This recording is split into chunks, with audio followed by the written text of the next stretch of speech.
For 20 years, American conservatives have been arguing about one thing without ever saying it out loud. Who actually owns the right to decide when this country goes to war? Is it the men who drafted letters in quiet DC offices, promising to reshape the Middle East? Or the populists on stage now, swearing they'll never send your kids to die for another democracy project overseas? On one side stands the old guard, polished, wired in, fluent in the language of national security interests and projecting power. On the other, a new crowd that looks straight at the camera and says, "We were lied to about Iraq. We were lied to about Afghanistan. We're not doing that again." Someone is bluffing, because if the neoconservative vision really died in the desert sands of Iraq, why do so many of the same people still sit on the boards, run the think tanks, appear on the Sunday shows, and ghostwrite the talking points? And if America First really controls the right, why do so many policies still look suspiciously familiar? Sanctions, regime change talk, carrier groups on the horizon only dressed in new slogans. Here's the uncomfortable possibility.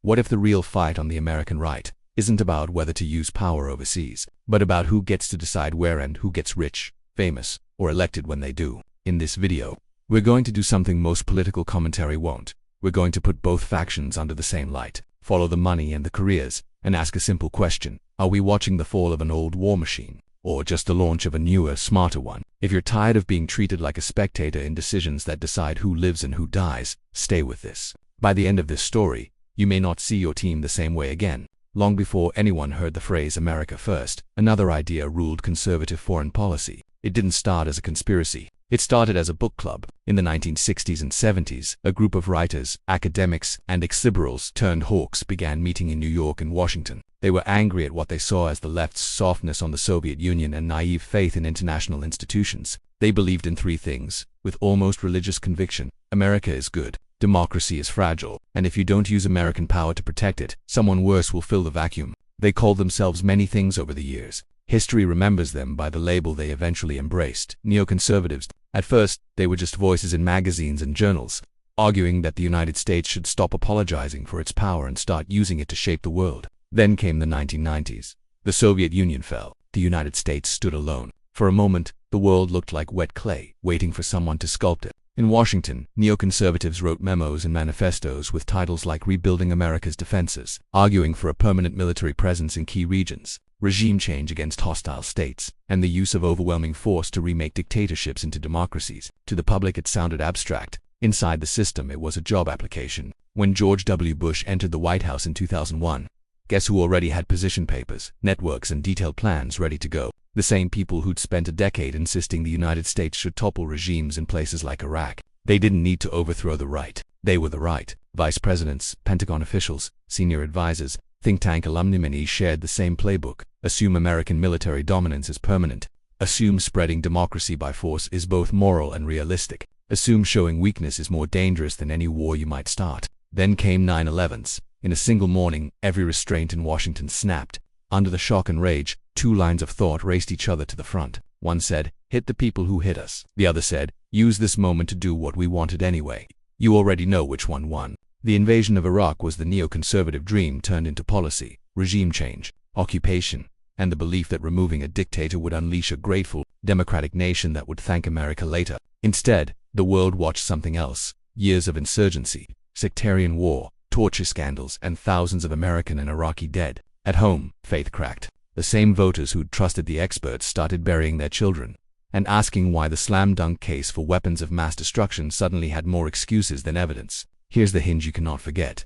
When the Iraq project collapsed, neoconservatism lost its halo, but not its infrastructure. The think tanks didn't close. The donors didn't stop writing checks. The networks of staffers, interns, and media contacts didn't vanish. They simply moved sideways to cable news, to op-ed columns, to new advocacy groups, to advisory roles and future campaigns. They learned a brutal lesson. You can be wrong on the biggest foreign policy decision of a generation and still survive in Washington, as long as you never admit you were fundamentally wrong. That created a strange split. Out in the country, especially on the right, people were done with In D.C., many of the same architects of those policies kept getting booked as experts this time to explain why other regimes had to go, or why credibility demanded more force. This is where you should pause and ask yourself, if there had been real accountability for Iraq, would the last decade look the same? Would the appetite for intervention in Libya, Syria, or the pressure around places like Venezuela and Iran have been possible without recycled arguments from the same circles? Or did the lack of consequences send a different message to the ecosystem? You can be catastrophically wrong and still land on your feet, as long as you serve power's needs. Now imagine you're a voter on the right watching all this. You see flag-draped coffins, you see your town's factory gone, your friends deploying again and again, and on TV you see the same faces who sold you the Iraq war telling you they've got a new plan for democracy somewhere else. How long until you start saying, "No, I don't trust you. I don't trust any of you"? That's the mood a new slogan walked into. America first. Next, we follow how that slogan turned into a rebellion inside the right, how figures like Donald Trump and JD Vance used the anger at neoconservative failures to seize the microphone, and why some of the old warmakers learned to speak the language of restraint without actually giving up their favorite tools. The mood that America first walked into was simple. We bled. They cashed in. Never again. At first, it didn't have a leader. It was just a feeling. You could hear it in small towns where every third family had someone who'd deployed to the same war twice. You could hear it in the way people talked about DC like it was a foreign country. You could hear it every time someone said, "They always have money for wars, but not for us." Then one man did something almost no Republican had dared to do on a debate stage. He pointed at the Bush legacy and said, out loud, that the Iraq war was a mistake. He didn't hedge. He didn't say well-intentioned but flawed. He said it was stupid. He said people lied. In that moment, a taboo snapped. You can like or hate everything else about Donald Trump, but if you don't understand what that moment meant to a lot of conservatives, you won't understand anything that followed. For years, they'd been told that questioning the Iraq war made you unpatriotic. Suddenly, a frontrunner in their own party was not just questioning it, but insulting the people who'd sold it. He wasn't reading white papers. He was reading the room. And the room was done with being polite about coffins. America first turned that anger into a brand. No more nation building. No more democracy projects in countries nobody can find on a map. If it's our own border, fix our own economy. Use tariffs, not tanks. To people who'd watched factories close while defense contractors thrived, it sounded like finally someone had flipped the script. But here's the hinge. America first wasn't a theory written in journals for 30 years. It was a mood weaponized in a few months. That means a lot of the details were blank spaces waiting to be filled in. What does no more stupid wars actually mean? Only wars that are smart. Only wars that make money. Or genuinely fewer wars. Who gets to decide which threats justify force? If the same old advisors are still the ones whispering in the Oval Office, you could see the confusion in real time.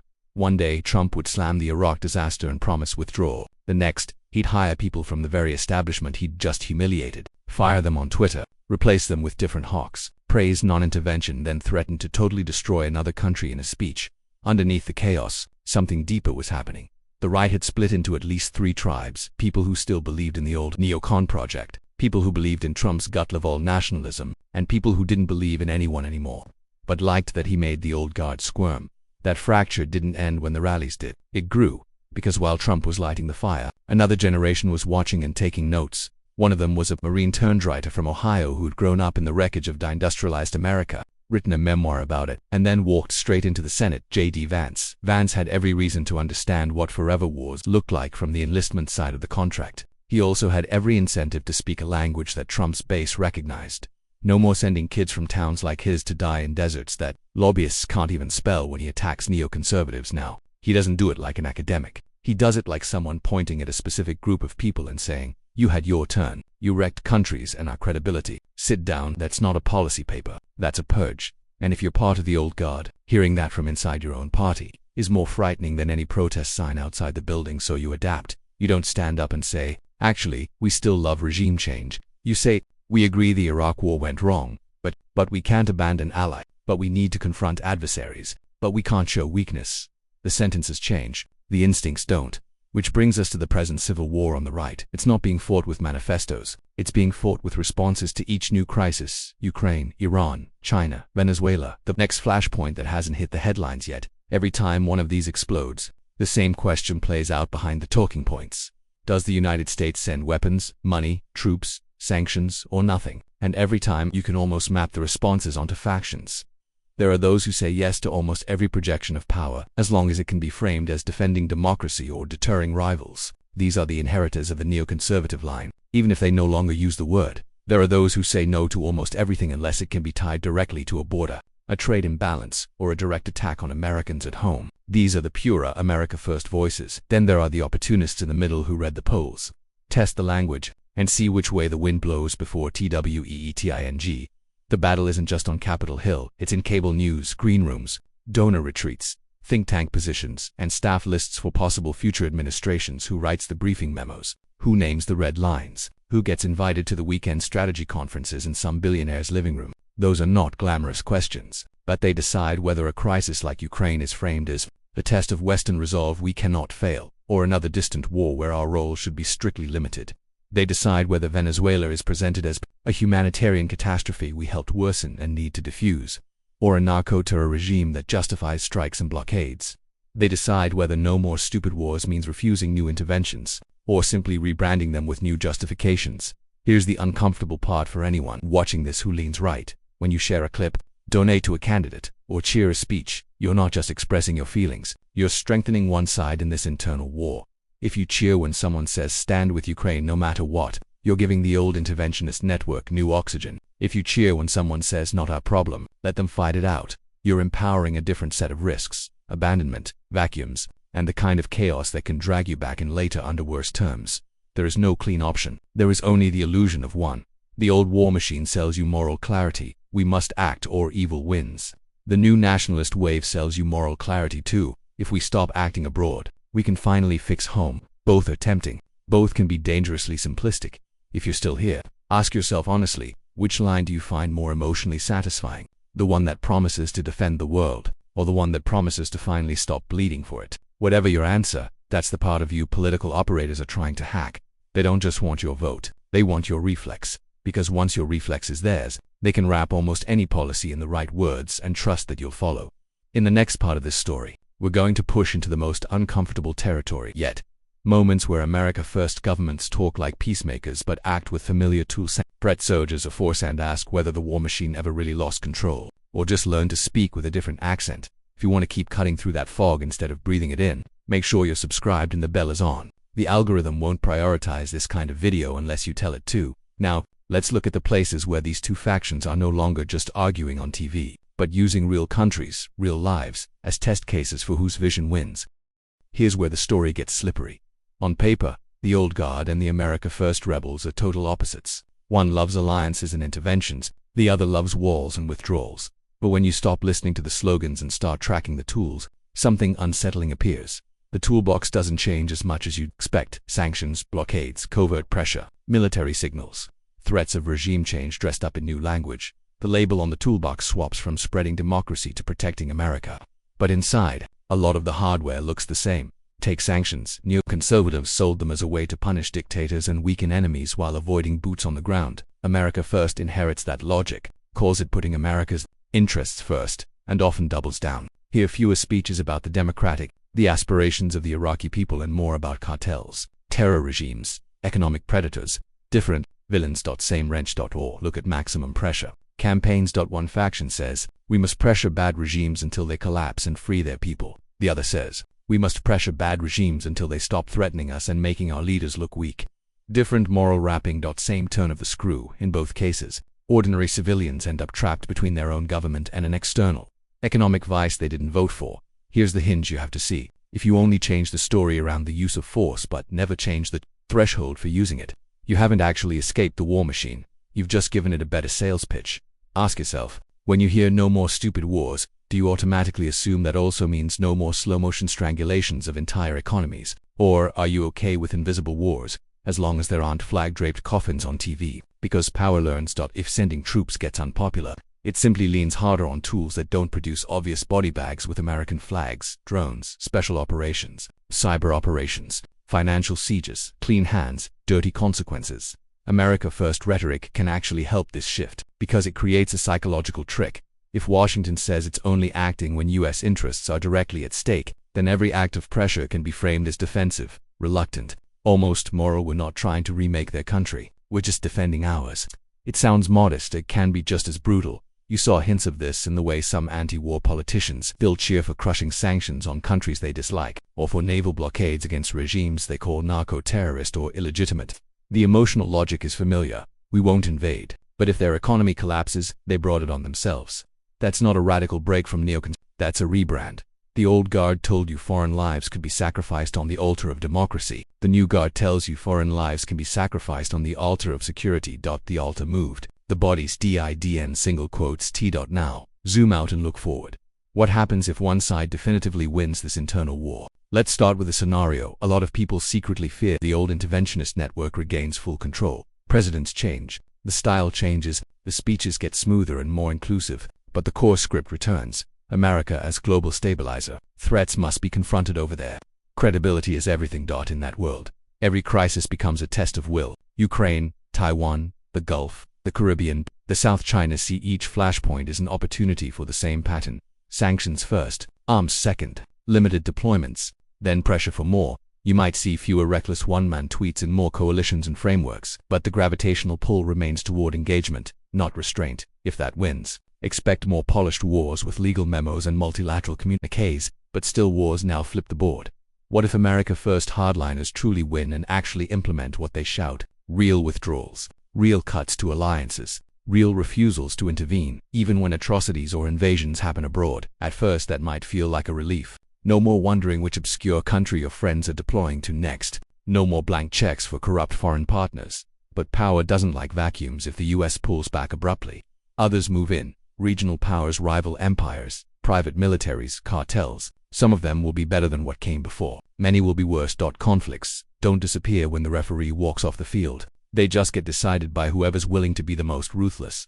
And here's the twisted irony. The more chaotic the world becomes after a withdrawal, the easier it is for the old war machine to say, "See, we told you so. You need us back." You end up oscillating between overreach and retreat, with no stable doctrine, just mood swings. That's not strategy. That's an abusive relationship with power. So what is the actual exit? Here's where almost everyone stops listening, because the real answer is boring, slow, and doesn't fit on a bumper sticker.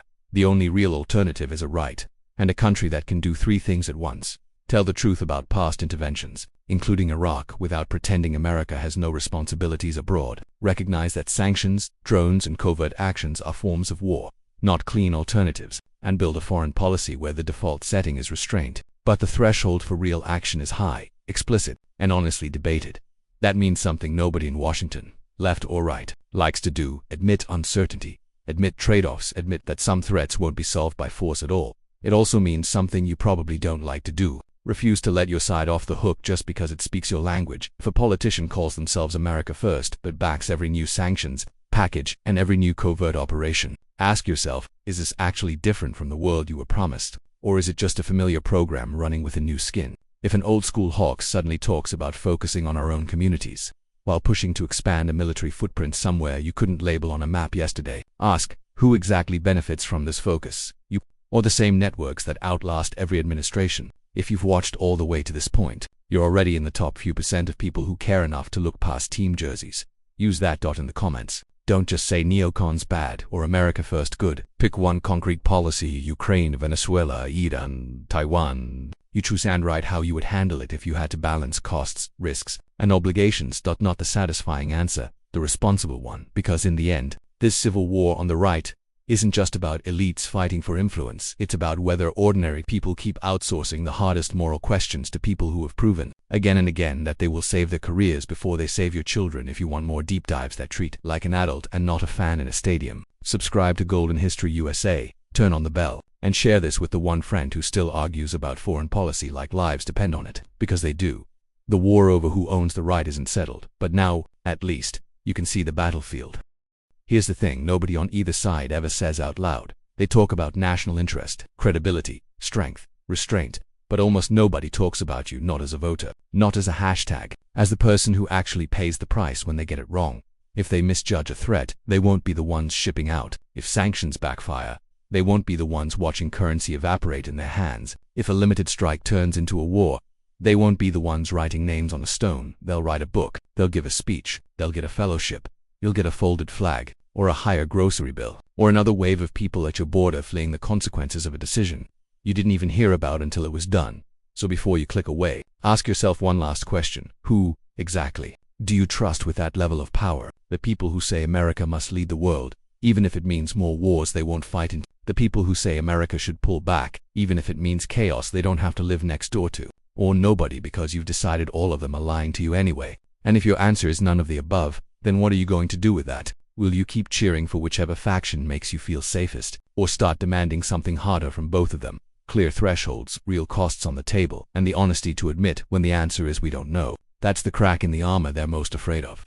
When you stop being a predictable reaction and start being a problem they have to convince, not just manage. If you've stayed with this video until now, you're already not a normal viewer. Most people bailed at the first moment we refused to give them a clean hero and a perfect villain. You did end single quotes T. So here's what I'm asking you to do. If you want more of this and not another wave of empty tribal comfort, subscribe to Golden History USA, turn on the bell, but more importantly, make the comments section a place where people argue like adults. Pick one moment from this video that hit a nerve and say why. If you think we were too soft on neocons, say it. If you think America First is playing a more dangerous game than people realize, say that. If you're stuck in the middle, not trusting anyone with bombs or borders, say that to Dot. And if you want to go even deeper, here's your challenge. Name one politician from your own side whose foreign policy you now distrust more after this. Not the obvious villain from the other camp, yours, because the moment you can do that, honestly, you're no longer just an audience. You're the one thing every war machine, old or new, actually fears. A base that has learned to say, explain exactly why this is necessary. Explain exactly who pays, explain exactly how it ends, and won't shut up until they do. This was Neocons versus America First, the war inside the American right. In the next videos, we're going to zoom into the test cases, Ukraine, Venezuela, and the flashpoints nobody's paying attention to yet, and measure the rhetoric against what's really happening on the ground. If you want to see those before they get buried under noise, you know what to do. Don't just watch power. Interrogate it.